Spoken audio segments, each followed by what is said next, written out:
जय हिंद बच्चों, बहुत बहुत स्वागत है आपका क्लास 12 अकाउंटेंसी में। बच्चों हम एक चैप्टर कवर कर रहे हैं जिसका नाम है dissolution of a partnership firm. Clear.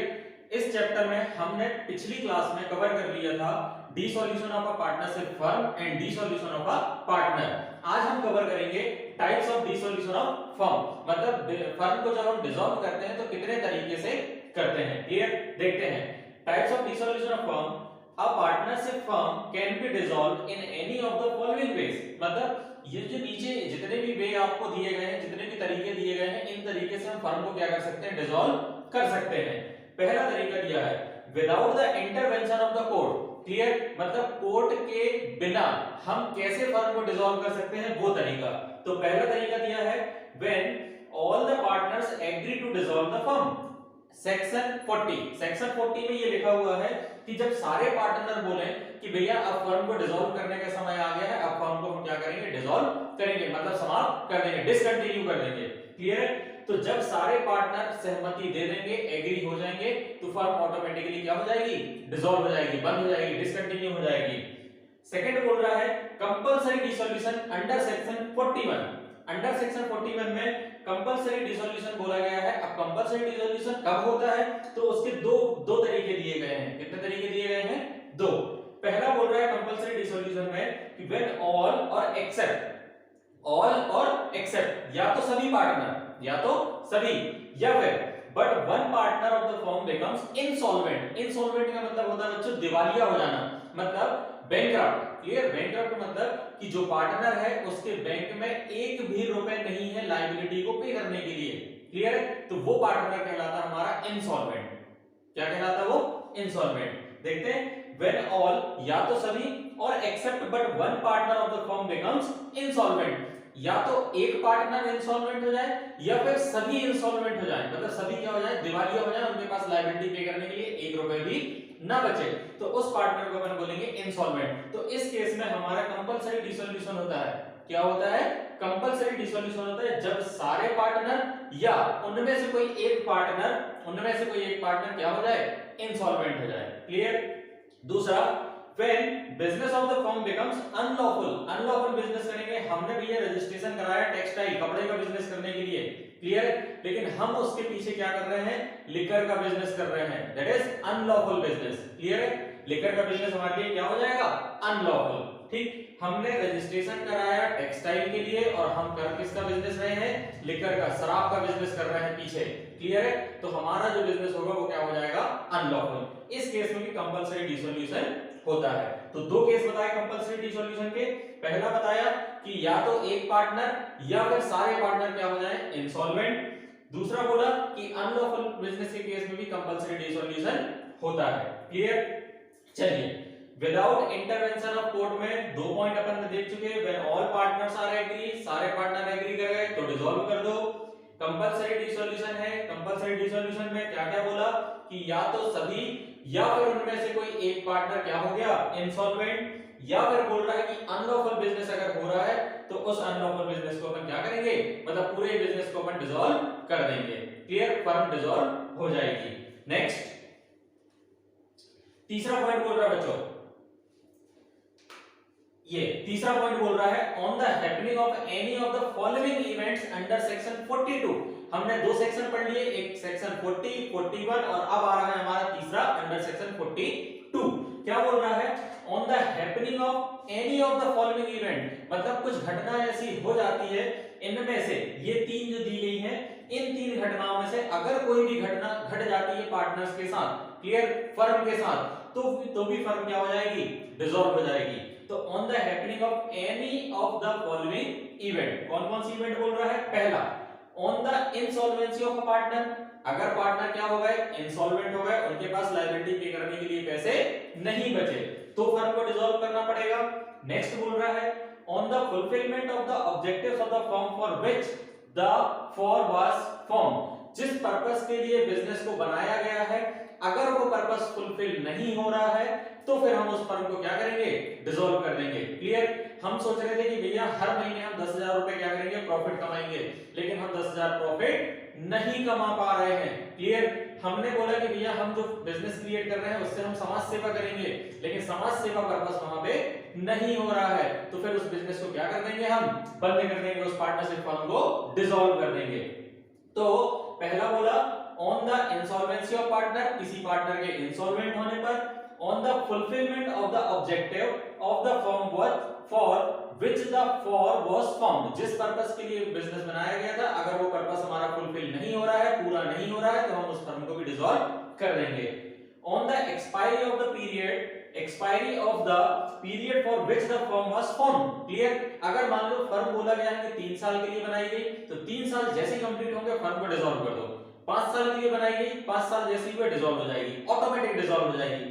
इस केस में क्या होता है, ऑटोमेटिक डिसॉल्व हो जाता है, कोई पार्टनर इंसॉल्वेंट हो गया, ऑटोमेटिक डिसॉल्व, ठीक। अगर ऑब्जेक्टिव पूरा नहीं हो रहा, ऑटोमेटिक डिसॉल्व। एक्सपायरी हो गई है पीरियड की, तो वो भी क्या हो जाएगा, डिसॉल्व हो जाएगा। पीरियड मींस क्या, जितने समय के लिए बिजनेस बनाया गया है, क्लियर। अगर 5 साल के लिए बनाया है तो 5 साल के बाद ऑटोमेटिक डिसॉल्व हो जाएगा, 3 साल के लिए बनाया तो 3 साल बाद ऑटोमेटिक डिसॉल्व हो जाएगा, clear.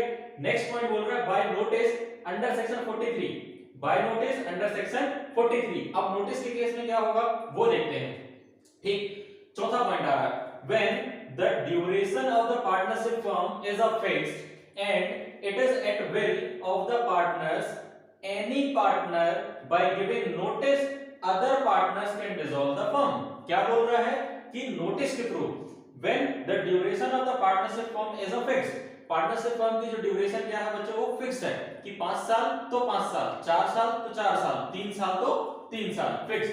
And it is at will of a partner, और उसकी क्या बनाई गई है, एक पार्टनरशिप विल बनाई गई है, डीड बनाई गई है ना। विल मतलब कि वसीयत लिखी गई है कि भैया 5 साल के लिए ये बिजनेस क्या है हमारा फिक्स रहेगा, 5 साल के बाद हम इस फर्म को क्या करेंगे, डिसॉल्व कर देंगे।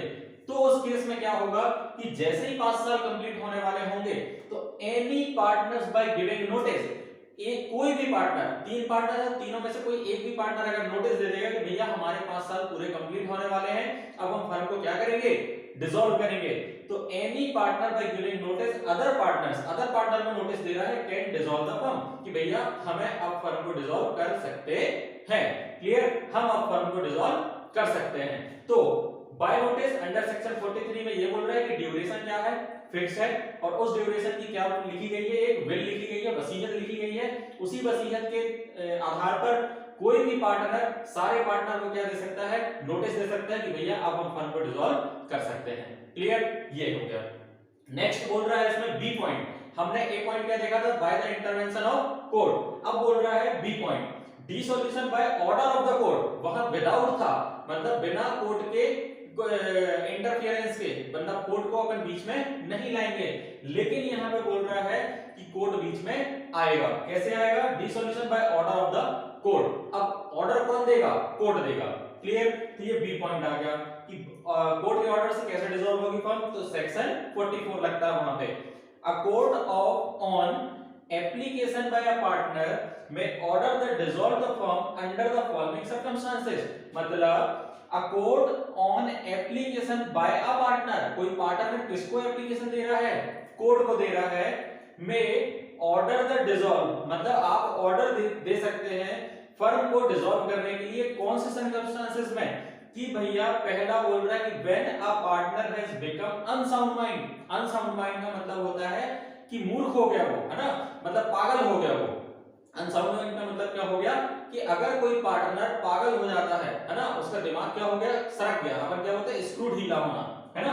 अगर किसी पार्टनर का स्क्रू ढीला हो गया है, वो ज्यादा सोचने समझ नहीं सकती, उसकी क्या हो गई है, कम हो गई है, मंद बुद्धि हो गया है ना, हो सकता है अचानक हो सकता है कोई दुर्घटना उसके साथ हो गई कि उस दुर्घटना की वजह से क्या हो गया, उसकी सोचने समझ नहीं सकती खत्म हो गई, तो उसको अपन बोलते हैं अनसाउंड माइंड, क्या बोलते हैं उसको, अनसाउंड माइंड।